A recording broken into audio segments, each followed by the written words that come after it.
Drake, you look like your old high school running back days with an interception. And you took it to the end zone. What did you see when it played? Like he threw it right to you. How did that play kind of spark the entire defense for the rest of the game?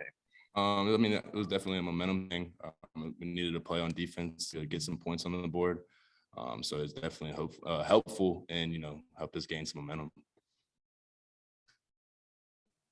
Go ahead, David. Hey, Drake, after Thayer scored, did he come up to you afterward and say like, hey, I needed to get a touchdown too? Or did you guys have any kind of conversation? No, we didn't say anything. We'll probably talk to him later about it.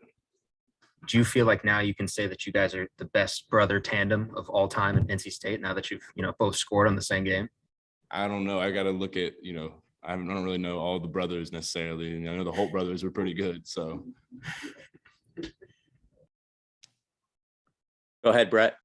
Yeah, Thayer, you heard the stat the first time since 1975. Does that mean anything to you? And I mean, what's your emotions about, you and your brother kind of, making history tonight?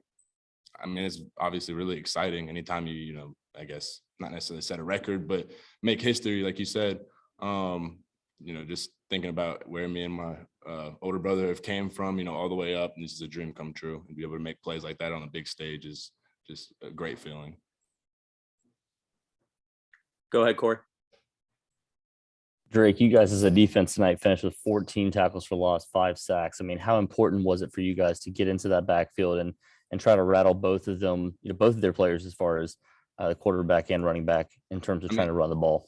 Yeah, it was really important that we wanted to get into the backfield and make plays. Obviously, they have 2 really good runners back there that, pose a threat to us. So we just wanted to be disruptive as possible in, the run game and the pass game.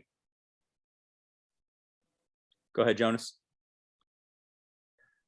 Great Coach Doran said during the pregame meal, a lot of guys are watching their phones, kind of checking out how the Clemson and Wake Forest game started. Obviously, you guys needed Clemson to win to kind of keep your hopes alive.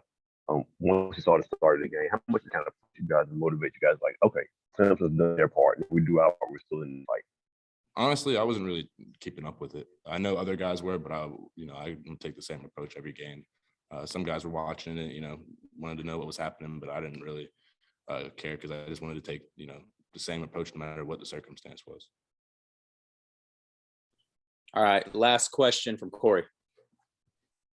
Drake, obviously, Friday's game, you guys never lack any sort of motivation playing against UNC, but how much more motivated are you guys now with the scenario that you have at this point? Like I said, my approach is stayed the same, maintained throughout the whole year. It's the same every single week. I'm going to work every single day, trying to get better, execute the game plan and do what the coach is asking me. Appreciate it.